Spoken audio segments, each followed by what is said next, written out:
1 Tessalonicenses, capítulo 4, de 1 a 12. O texto nos diz assim: Finalmente, irmãos, nós vos rogamos e exortamos no Senhor Jesus que, como de nós recebestes, quanto à maneira por que deveis viver e agradar a Deus, e efetivamente estáis fazendo, continueis progredindo cada vez mais. Porque estáis inteirados de quantas instruções vos demos da parte do Senhor Jesus, pois esta é a vontade de Deus, a vossa santificação, que vos abstenhais da prostituição, que cada um de vós saiba possuir o próprio corpo em santificação e honra, não com o desejo de lascívia, como os gentios que não conhecem a Deus, e que nesta matéria ninguém ofenda nem defraude a seu irmão, porque o Senhor, contra todas estas coisas, como antes vos avisamos e testificamos claramente, é o vingador. Porquanto Deus não nos chamou para a impureza, e sim para a santificação. Dessarte que quem rejeita estas coisas não rejeita o homem, e sim a Deus, que também vos dá o seu Espírito Santo. No tocante ao amor fraternal, não há necessidade de que eu vos escreva, porquanto vós mesmos estáis por Deus instruídos, que deveis amar-vos uns aos outros. E, na verdade, estáis praticando isso, mesmo para com todos os irmãos em toda a Macedônia.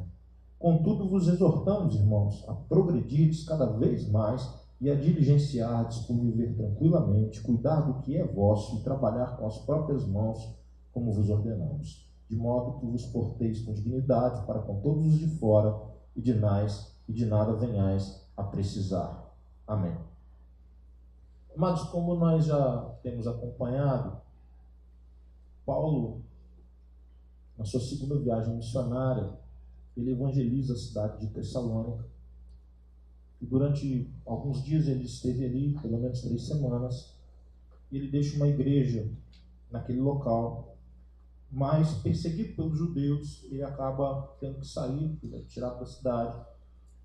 Mas ele fica com Tessalônica no coração, ele fica preocupado com o início da caminhada daquelas pessoas. E num dado momento ele se dirige para Atenas e manda Timóteo, seu discípulo, para que cuidasse dos irmãos ali de Tessalônica. Como vocês já sabem também, Tessalônica era uma cidade portuária. Ela tinha características, portanto, de cidades assim, tinha um largo comércio, gente de todo lugar, muita vadiagem, muita marginalidade, no sentido de que escapava ao Estado, com muitos bares, prostitutas, e fora o ambiente de Tessalônica, que era um ambiente em que havia também muitas religiões, em que a instituição estava ligada à expressão religiosa. Haviam prostitutas cultuais dentro dos templos. E o ato sexual com essas prostitutas era parte da adoração do determinado Deus que se adorava ali, e eram vários. Então, Tessalônica tinha essa marca. O Império Romano, como um todo, era um império absolutamente degradante do ponto de vista moral. A imoralidade era algo comum em todas as camadas da sociedade romana. E, por exemplo, de 15 imperadores romanos, 14 foram homossexuais. A luxúria estava presente do palácio às choupanas, as barraquinhas mais simples. Sêneca disse que as mulheres casavam-se para divorciar e se divorciavam para casar. A troca de parceiros era constante e a sociedade grega estava acostumada com essa questão misturada com a questão religiosa e imiscuída na questão religiosa, como eu mencionei, com várias práticas religiosas em que envolvia atos sexuais. Talvez por isso que Paulo, a essa altura aqui da sua carta, ele vá tratar da questão da sexualidade. Porque ele sabia que aqueles novos crentes, aqueles novos que, na fé em Jesus Cristo, lidavam no seu cotidiano com essas questões circundavam aquelas pessoas em todo o tempo. E aqui já começa talvez a primeira grande lição e o primeiro grande ensinamento para mim ou para você, assim como fora para aqueles irmãos daqueles dias em Tessalônica. Existe alguma área da sua vida que não pertença a Deus? Existe alguma área da sua vida que Deus não tem nada com isso? Que você faz do jeito que quiser, conforme gosta, conforme lhe apraz, sem que Deus se envolva com isso? Existe alguma área da sua vida que você possa dizer assim, ah, não, isso é coisa minha, Deus nem liga para isso? Ou ainda, ah, isso é uma coisa minha, Deus nem olha, Deus é muito santo, Deus vai olhar para isso. Eu acho que quando eu sigo determinado caminho, eu tenho determinada prática, Deus até vira para o outro lado, assim, para ele não olhar. O que inicialmente surge como elemento fundamental para nós observarmos aqui nessa noite é que, na visão de Paulo, toda e qualquer área da vida de um cristão tem a ver com Deus. Não existe uma única área sequer que Deus não queira abençoar, que Deus não queira tratar, que Deus não queira que você seja realizado e que aquilo redunde em glória para Ele. Nenhuma área da sua vida. Tanto que Paulo não tem problema nenhum em tratar nessa carta de questão de área sexual. Os 2 primeiros versículos, Paulo começa aí, o capítulo lembrando que aquilo que ele ia tratar ali, ele já havia tratado, e aquele ensinamento era mais do que o ensinamento dele, era um ensinamento de Jesus. Vos rogamos e exortamos no Senhor Jesus que, como de nós recebestes, quanto a maneira que deveis viver e agradar a Deus. Talvez a essência desse capítulo 4, ele tinha recebido ótimas notícias da igreja de Tessalônica, irmãos. Ótimas notícias. Ele tinha visto que havia um progresso em curso naquela cidade e naquela igreja. Talvez a essência da palavra de Paulo é: tomem cuidado com algumas coisas que estão ao redor de vocês, seduzindo e influenciando todo o tempo, e progridam no Evangelho. Não fiquem estagnados, não fiquem paradões, avancem, vão adiante. Apesar de estarem começando muito bem, é preciso continuar caminhando na fé, é preciso continuar progredindo cada vez mais.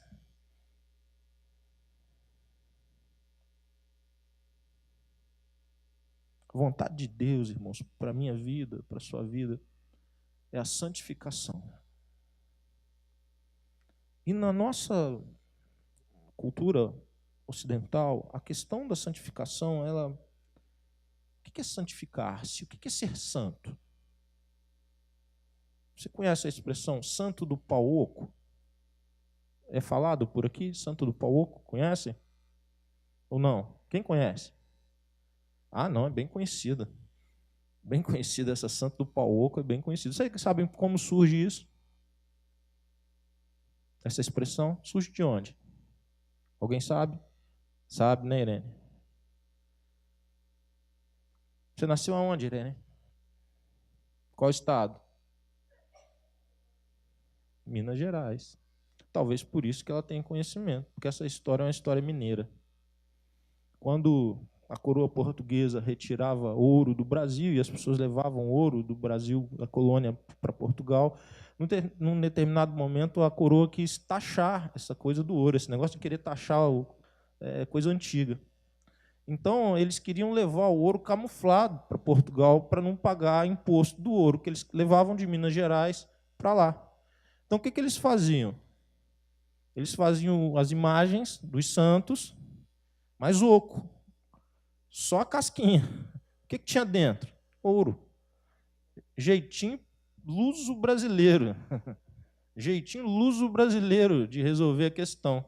E aí surge a expressão do santo ou do santinho de pau oco. Na verdade, ele é uma enganação, ele é uma fraude. E quando usada a alguma pessoa, normalmente um cristão, é exatamente isso que ele quer dizer. Que aquele cristão, na verdade, ele tem uma imagenzinha de algo bom, mas no fundo ele é uma fraude. Ele não passa de uma fraude. Por quê? Porque ele não tem conteúdo. O conteúdo dele é outra coisa. Ou ele é oco, vazio mesmo, ou o que tem dentro não era o que deveria ser. Essa ideia da santificação, portanto, nós somos salvos por Jesus, Jesus nos chama para a santificação, nos chama para a santidade. O que é ser santo tem gerado muita controvérsia ao longo do tempo. Por exemplo, em boa parte do tempo, a história da igreja mostra que houve uma influência muito grande da ideia fortíssima de que ser santo é ser separado de pessoas. De que ser santo é abster-se de coisas. E também de pessoas. A ideia de monastério, a ideia de viver isolado, a ideia de viver à parte. Eu vou ter uma vida santa, então eu vou ter uma vida longe dos demais, separada para Deus. Ela ganhou força na história da igreja e influenciou muitos. O celibato em si, a ideia do celibato, é muito influenciado por essa ideia, porque ela recebe uma outra influência, que é a influência grega, de que o corpo era mau, de que o corpo era ruim. Então, os prazeres, as minhas inclinações do corpo são coisas que Deus não se agrada, Deus não quer, e eu preciso dar um jeito de inibir, e eu preciso me abster de tudo aquilo que possa ser um prazer para a minha carne. Só que nós abrimos a Bíblia e vemos outra coisa. Nós abrimos a Bíblia e vemos um Deus que nos dá a grande bênção de viver a sexualidade. Quem deu isso para mim, para você? Deus. Deus que quis que fosse assim. Deus que quis que nós expressássemos amor, recebêssemos, dessemos amor, um amor de conotação sexual. Não há na Bíblia nenhuma ideia de que o corpo seja mau. Nenhuma. O corpo é de Deus. O corpo é tanta bênção, irmãos, que nós vamos ter um corpo no céu. Mesmo no céu, nós vamos ter corpo. A Bíblia fala que nós receberemos um outro corpo, um corpo incorruptível. Esse já não dá mais para estar no céu, porque ele já conheceu o pecado, mas nós vamos ter corpo.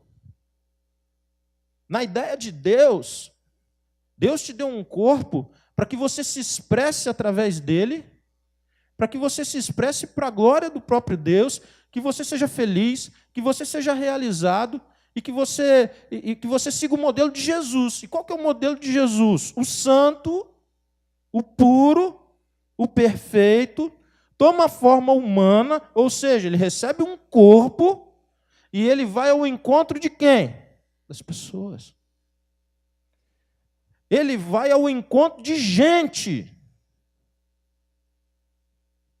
Ele deixa a glória eterna, ele deixa toda a adoração de todo mundo celestial, ele toma forma humana e ele caminha entre os homens, indo ao encontro de pessoas pecadoras, tocando-as e permitindo ser tocado, trocando com elas, ensinando a respeito do reino. E se Jesus não é o nosso padrão de santidade, quem seria? O que eu quero mostrar para você é que toda a ideia, irmãos, de que santidade é afastamento de pessoas, não cabe em Jesus Cristo. Não pode ser. Jesus foi à festa. Gente, Jesus multiplicou o vinho, bebida alcoólica.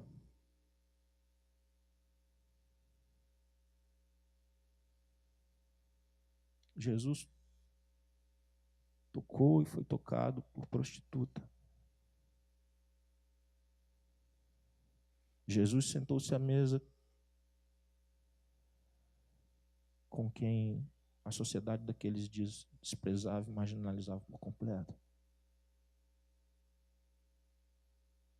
Toda a ideia de que santificação é afastamento de pessoas se distancia do modelo de Jesus. O que nós poderíamos dizer, então, a respeito disso? A respeito de santificação. Santificação é o processo que eu tenho com Deus. Com Deus. É um processo do Senhor em minha vida. É um trabalhar de Deus em minha vida, que vai desde o início da minha conversão até a minha morte, não para nunca, não acaba nunca, me fazendo ser mais parecido com quem? Com Jesus. Basicamente, santificação é isso. É o processo do Espírito de Deus em minha vida, trabalhando em mim, desde a minha conversão até o final da minha vida, para que eu me pareça mais com Jesus. Porque Ele é o modelo, Ele é o padrão, Ele é o paradigma, Ele é a régua, Ele é a referência.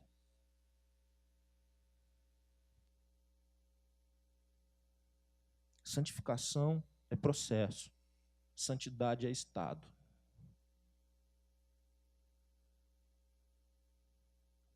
Você é santo no sentido de separado para Deus, pertencente a Deus.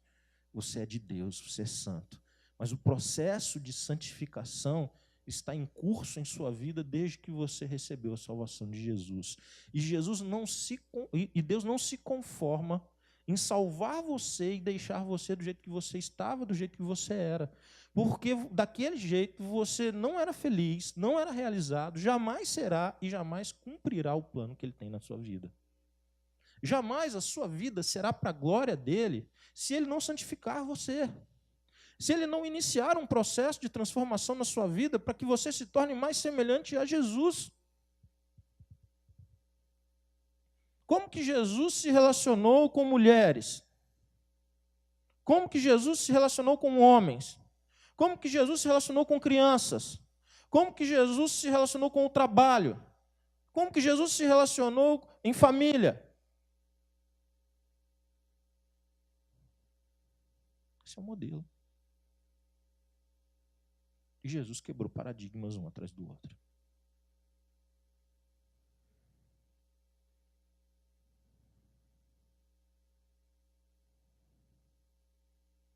Quando Jesus apresenta a criança como modelo de relacionamento com Deus, apresenta os pequeninos como modelo para os adultos, ele está quebrando um paradigma incrível. As crianças sequer eram contadas. Quando Jesus para e conversa com uma mulher de um povo, inimigo do povo dele, e faz a resenha, e vai conversando, e vai apresentando a ela o amor de Deus, está quebrando um paradigma absurdo.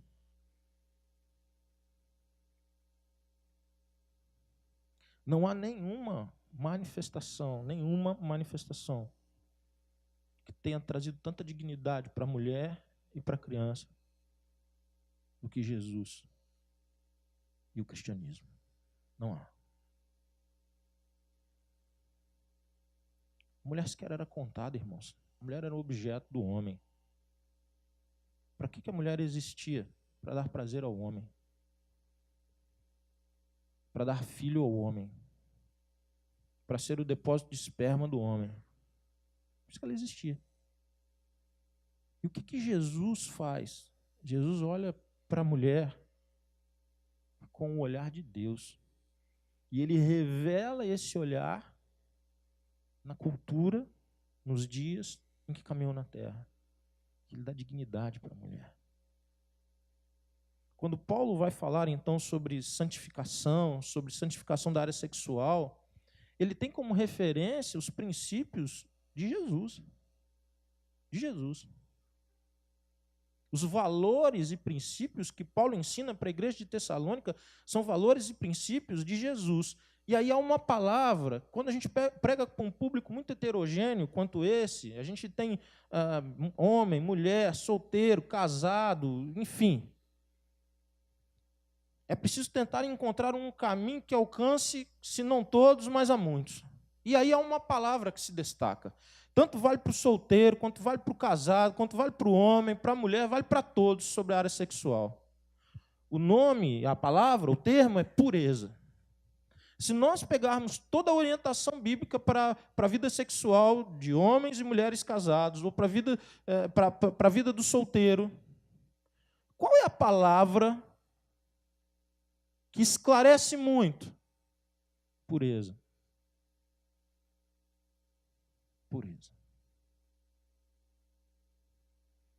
Porque nós podemos pegar alguma coisa que Deus nos deu, que é bênção de Deus para as nossas vidas, e usar de forma egoísta, ensimesmada, autocentrada, e nós podemos transformar o outro que está ao nosso lado, e muitas vezes na cama ao nosso lado, simplesmente como um objeto, o que Deus nunca desejou para ninguém.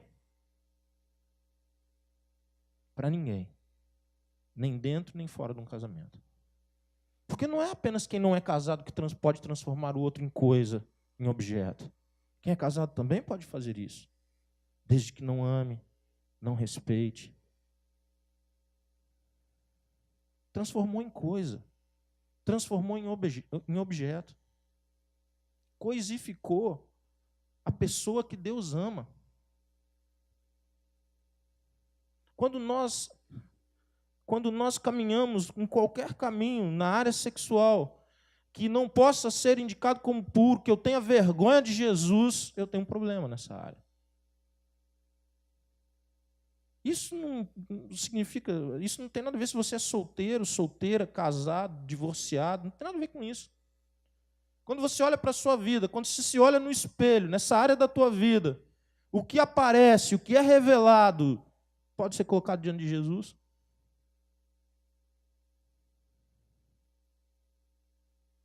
Se for puro, pode.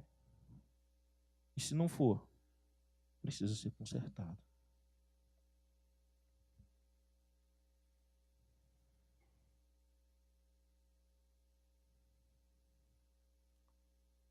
Ou seja, Paulo está dizendo para aquele povo que mesmo bombardeado com tantos modelos, que nada tem a ver em Deus, que nada tem a ver com o ensino de Deus, com a vontade de Deus, mesmo com a cultura deles sendo tão marcada por essa questão da promiscuidade, eles, porque tinham o Espírito de Deus a trabalhar na vida deles, poderiam trilhar um novo caminho, um caminho diferente, dar uma resposta nova, também na área sexual.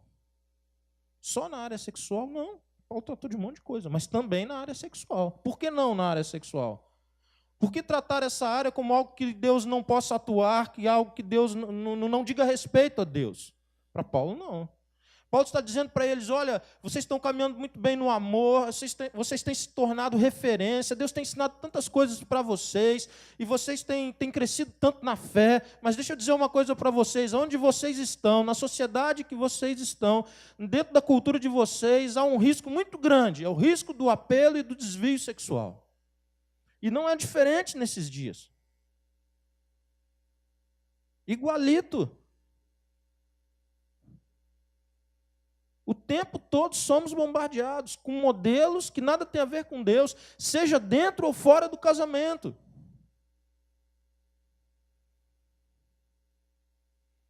A celebração do corpo como coisa, como posse.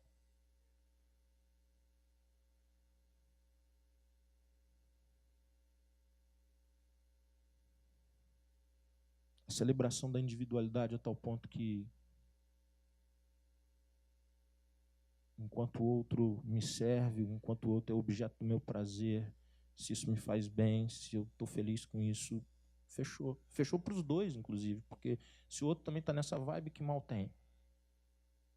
Como se isso justificasse essa relação diante de Deus. Pode justificar diante dessa sociedade, mas jamais vai justificar diante de Deus.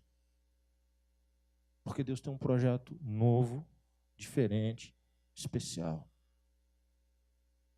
para você também nessa área. O texto vai avançando, irmãos, tem muitas pérolas aqui, muitas bênçãos, muitas coisas maravilhosas nesse texto.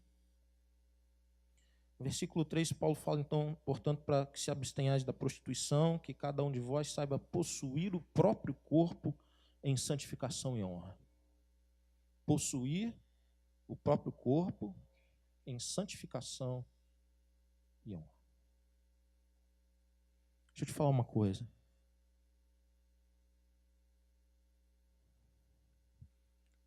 Nós podemos tentar mudar muitos comportamentos na nossa vida, muitos hábitos na nossa vida, a gente pode fazer força para mudar. A gente pode começar uma dieta amanhã, uma caminhada. A gente pode ir para o Oda Personal Fitness amanhã, dar uma suada daquelas feras, nesse sentido de mudar hábitos e tal. A gente pode fazer isso tudo. Mas eu quero te mostrar uma coisa.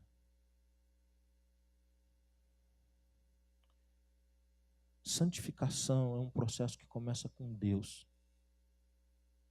Mudança de hábito para abandonar pecado. E, sobretudo, se eu quero construir isso com alguém, irmãos. Se eu tenho vida sexual com alguém, se eu tenho relacionamento sexual com alguém, eu posso amar essa pessoa, mas eu estou fora do padrão de Deus, que é o casamento, ou seja, eu vivo com essa pessoa, ou eu tenho relacionamento sexual com ela, mas eu não tenho um compromisso de casamento com ela.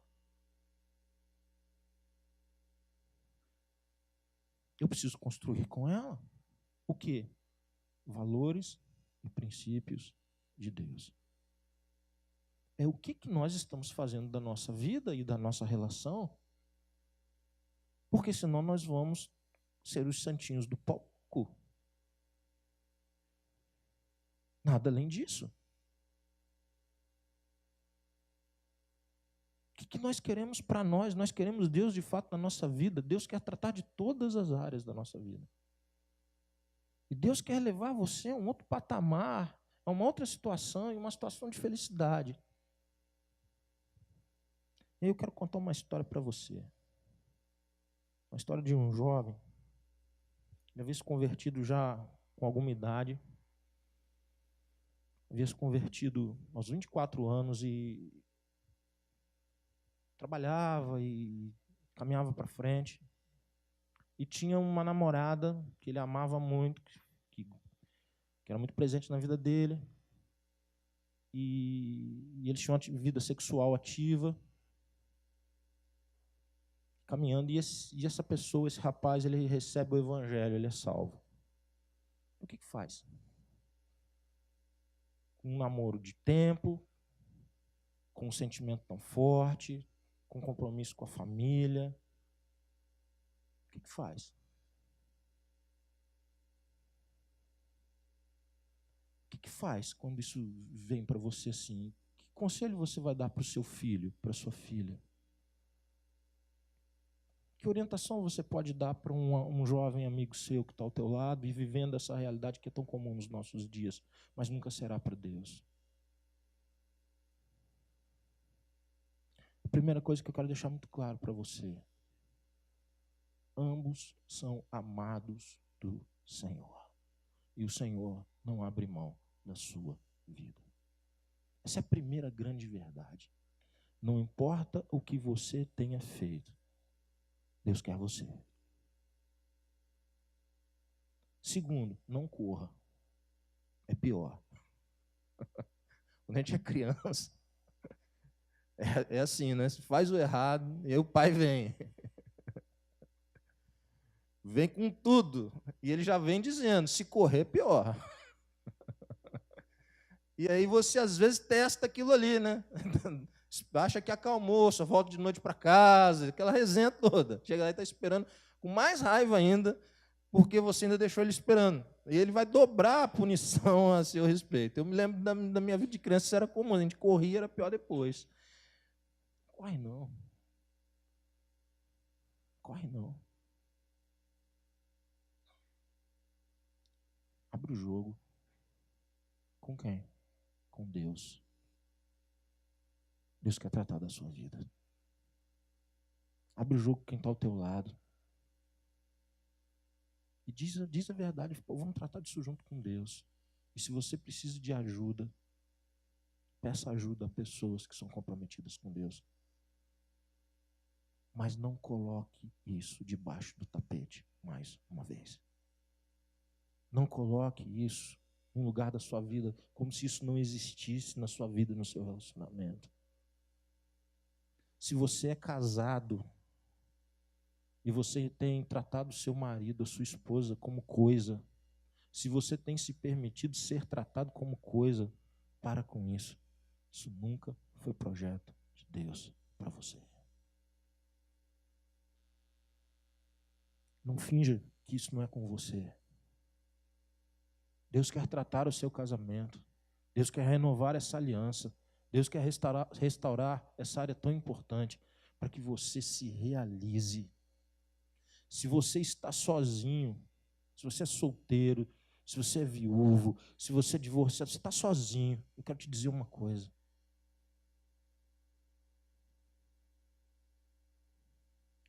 O Deus que você serve sustenta você em todas as áreas. É nele que você vai encontrar as respostas. Não queira resolver a seu modo. A gente brincava quando eu era mais jovem. Tinha uma brincadeirinha. Vocês precisam rir, tá, gente? Então vamos combinar antes aqui para não ficar chato o pregador.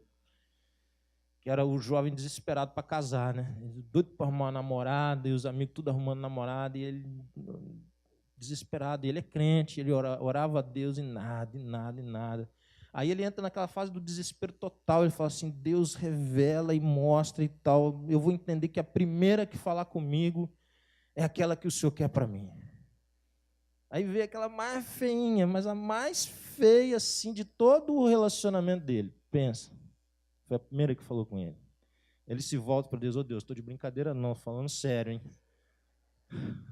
Esses processos do desespero, da solidão, essa coisa de que a gente tem dificuldade com a solitude, e fica tentando dar jeito, e faz umas orações muito estranhas, muito loucas para Deus. Eu quero te dizer, não faz isso não. Deus tem resposta para todas as áreas da sua vida. Todas as áreas da sua vida, sem exceção. A gente tem ficado muito feliz com algumas coisas que Deus tem feito na vida de muitas pessoas, porque só Deus faz isso. Só Deus pega uma pessoa, irmãos, adulto, maduro, trabalhando, pagando seus impostos, que não são poucos, dono do seu nariz, vivendo com pessoas, já tem filho, já tem filha e tal, e tudo certo, socialmente aceitos. E essas pessoas chegam assim e falam, a gente quer casar. Por que você quer casar? Já vive com a pessoa, você já dorme com a pessoa, já briga com a pessoa, já uniu as escovas de dente, já tem filho com a pessoa. E a nossa sociedade trata isso, tanto que a gente tem alguns mecanismos na justiça, até para poder colocar o nome lá do plano de saúde junto, do seguro, etc. e tal. Não é um casamento, mas é um termo ali de compromisso e tal. Tem tudo já, porque você quer casar. Porque eu entendi que o projeto de Deus é maior do que aquilo que eu tenho realizado. Só Deus que faz isso, irmãos. Só Deus. E Ele tem feito. Ele vai continuar fazendo, porque esse negócio é dele. A pureza da relação, seja a pureza da vida do solteiro, a pureza da vida do casado, a pureza da vida daqueles que namoram, que são noivos, é o alvo de Deus. Deus quer purificar e santificar a nossa vida. O texto segue, irmãos, e eu vou seguir com o texto, e faz um contraste aqui no versículo 5. O versículo 5 diz assim, como eu li o 4, vou retomar para que faça sentido, que cada um de vós saiba possuir o próprio corpo em santificação e honra, e aí o versículo 5 apresenta o contraponto. Não com desejo de lascívia, como os gentios que não conhecem a Deus, e que tratam a questão sexual apenas do ponto da paixão, da vontade, do tesão, do desejo, da lascívia.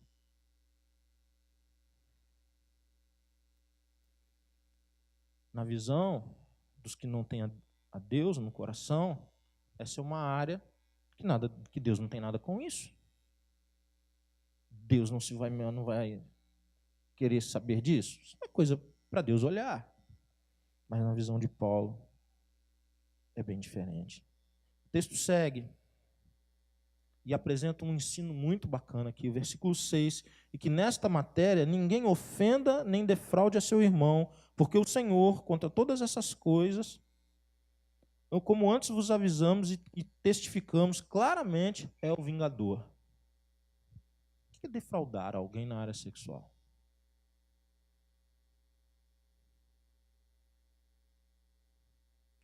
O tema é sexualidade. O texto está falando disso o tempo todo. O que é defraudar alguém? Defraudar alguém é o seguinte, acho que exemplificando eu vou conseguir ser mais feliz. Eu sou casado com a Sandra. E aí eu estou em um determinado local, a Sandra não está, eu começo um enamoramento com alguém. E eu começo a fazer de besta ali, como se eu pudesse me envolver emocionalmente, fisicamente com alguém. Eu estou despertando isso no outro. Eu estou cativando o outro. Eu estou enamorando o outro. Eu estou atraindo o outro para mim. Eu estou dizendo para o outro que eu estou disponível. Eu estou dando condição para o outro. Mas eu não posso suprir a necessidade do outro. Eu não posso suprir a necessidade dessa mulher. Porque eu tenho compromisso com a Sandra. Sandra é minha esposa. Eu escolhi a Sandra. Eu amo a Sandra. Eu não estou livre. Eu não estou no mercado. Eu não estou disponível. Mas eu ajo como se estivesse. Isso é defraudar. É despertar no outro algo que você não é capaz de suprir. Isso vale para qualquer instância. Quando você é casado, o exemplo fica mais claro. Nem está aqui em conta se eu toquei na pessoa, se eu fui para a cama com a pessoa, se a gente saiu. Não é isso. Até porque essas coisas não acontecem assim. Há um caminho para isso. Isso é defraudar. É despertar em alguém um sentimento que você não é capaz de suprir, que você não pode suprir. Isso é defraudar. É tratar o outro também como coisa, como objeto. Volta para uma mesma essência, completamente se distancia do padrão de Deus, em que o outro é amado, é amada, que o outro precisa ser respeitado, respeitada, e que aquilo que se constrói junto, se constrói, na verdade, com amor e com a graça de Deus sobre aquela relação. É outro modelo, irmãos. Quero avançar. Talvez você possa dizer, mas que instrumentos eu tenho para mudar? Se você é cristão, você tem tudo o que você precisa para mudar, não te falta nada. Seja para você manter a sua santificação, você que tem caminhado uma vida santa, você que tem conseguido avançar nessa área, seja para você que tem se desviado do caminho, se você é de Cristo, você tem tudo o que você precisa. Em primeiro lugar, e o mais importante, o que Paulo fala, o objetivo de Deus é santificar a sua vida.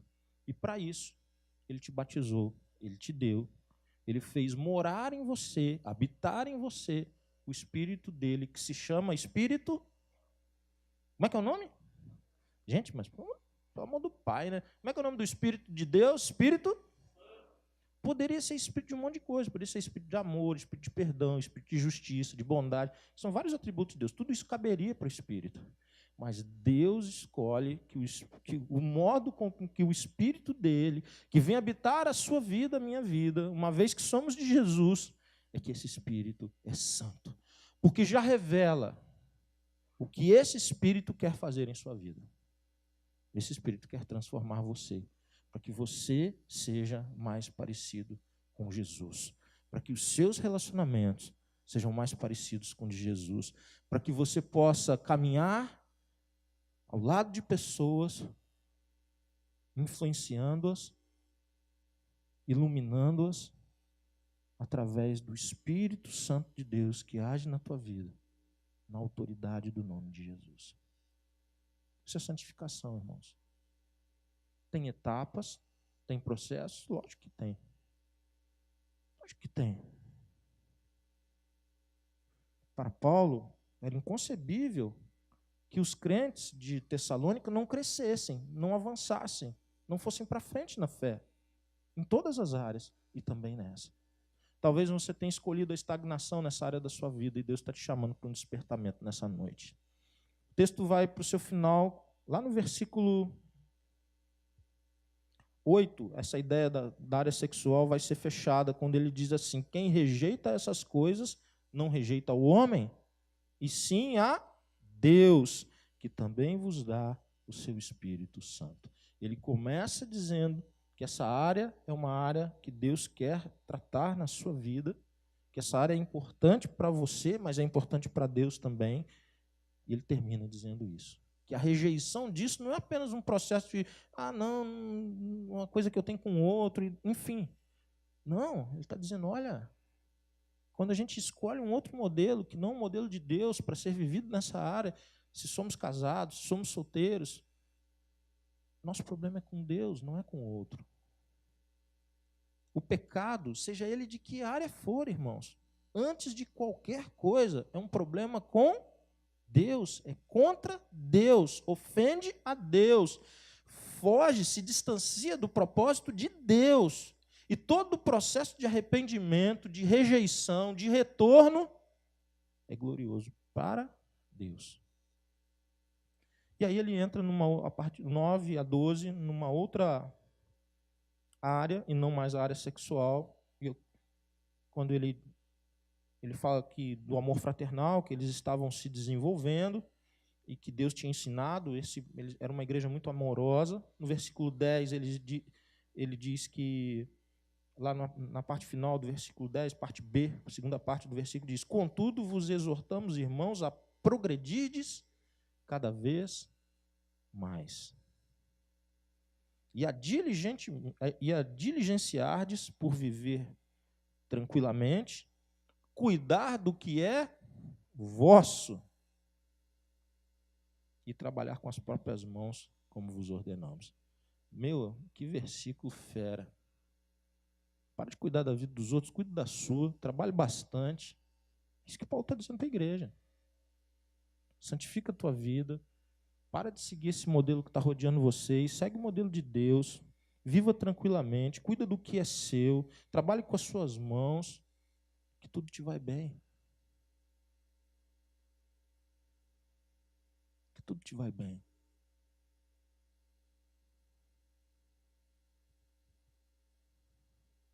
O versículo 12 encerra a ideia, de modo que vos porteis com dignidade para com os de fora, e de nada venhais a precisar.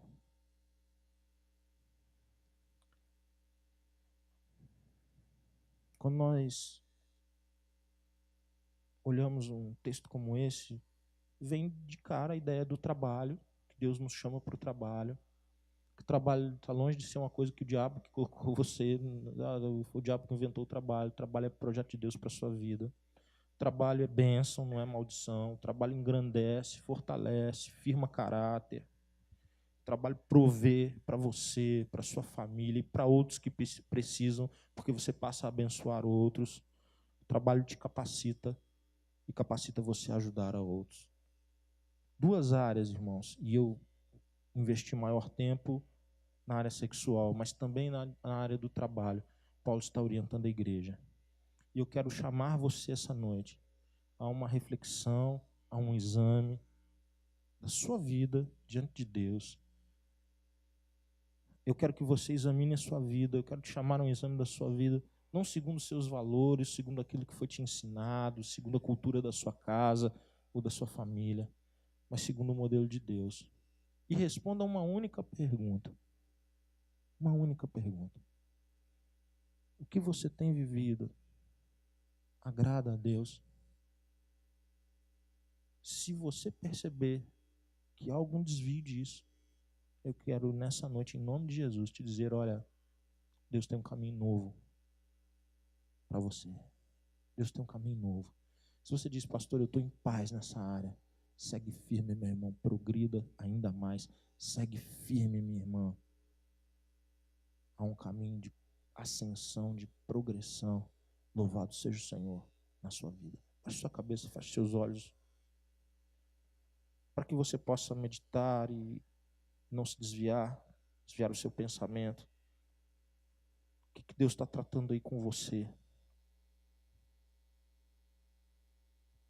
Talvez você que seja aquela história que eu comecei e não terminei.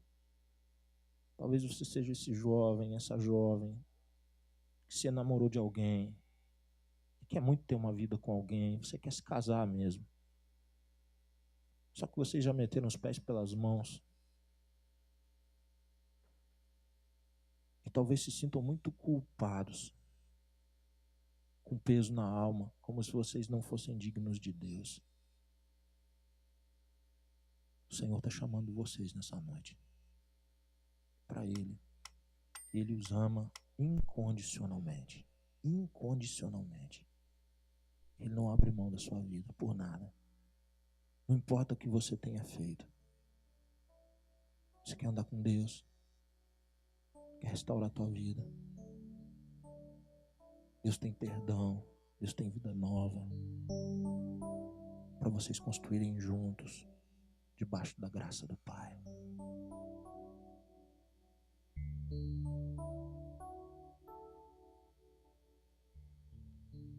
Talvez você esteja casado, mas essa área da sua vida, essa área da sua relação não está legal.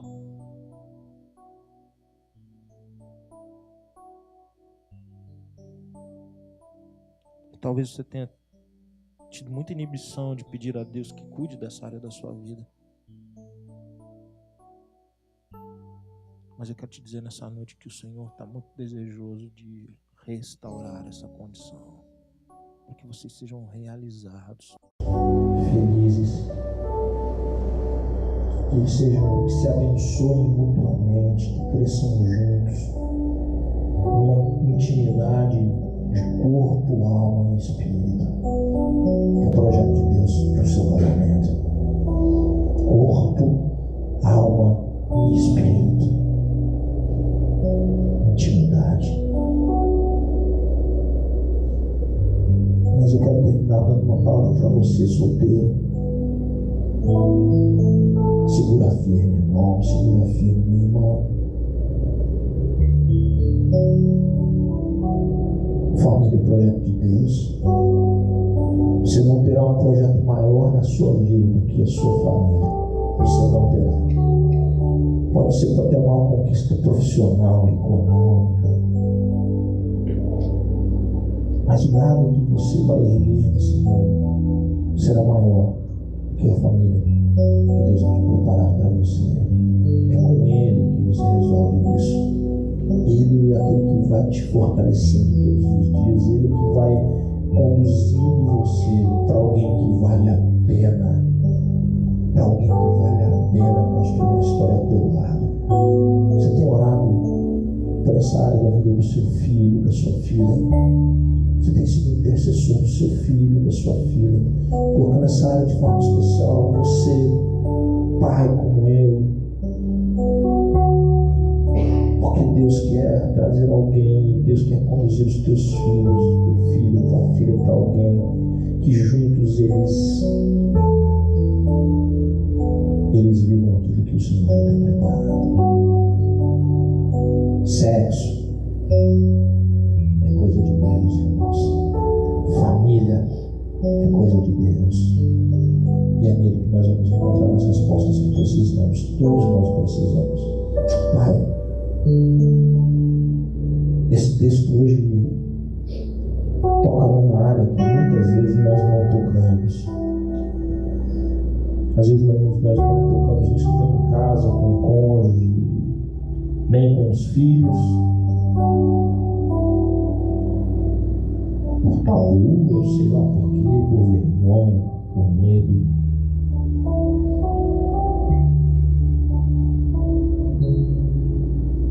E com certeza, Deus, muitos falsos mestres passaram pela nossa vida e nos ensinaram coisas que eram muito distantes do que a tua palavra nos ensina, e nós começamos a nos guiar por elas. E nós ficamos à mercê disso e fazendo a vontade do diabo.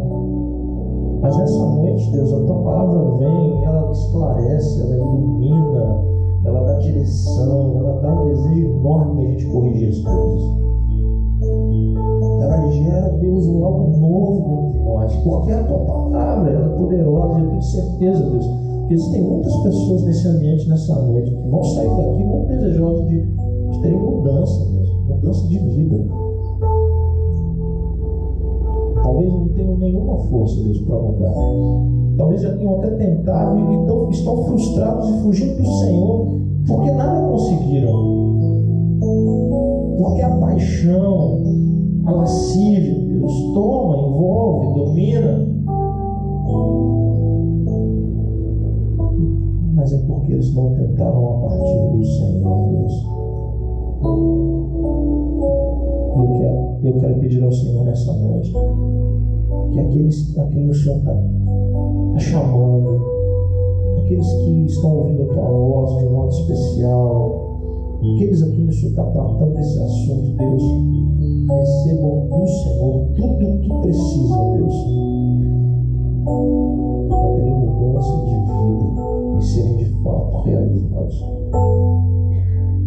para que caminhem em paz na tua presença, para que jamais tratem outro como objeto, como coisa, como algo menos do que o modo como o Senhor vê a nossa vida. Deus, quem está casado, e a gente casa com tantas ideias, Deus,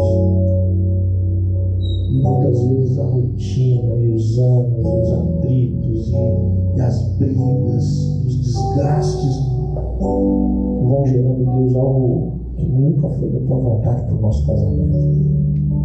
E a gente vai destruindo aos pouquinhos aquilo que era mais bonito da nossa relação, que era a pureza, Deus. Ficamos com o corpo, ficamos ali com a carne, ficamos ali, Deus, ou não ficamos. Mas a gente vai destruindo, Deus, algo tão especial que o Senhor nos deu. Restaura casamentos, restaura relação conjugal nessa noite, Deus, em nome de Jesus. Opera nessa área das nossas vidas, Pai, em nome de Jesus. Livra-nos, Deus. Livra-nos, Pai, de querermos excluir o Senhor de qualquer área da nossa vida, como se isso fosse possível. Mas que a gente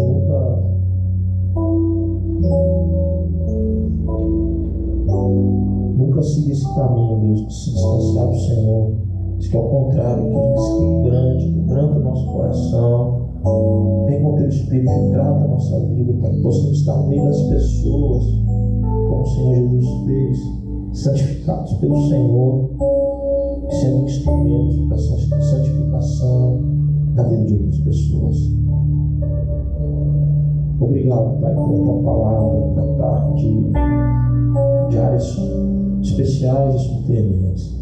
Muito obrigado porque a verdade da tua palavra é esclarecedora.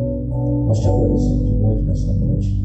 Que o amor de Deus, nosso Pai, a graça salvadora de Jesus e as doces consolações do Espírito Santo de Deus sejam derramados de forma viva, rica e abundante sobre a sua família, sobre a sua vida, sobre todo o povo de Deus.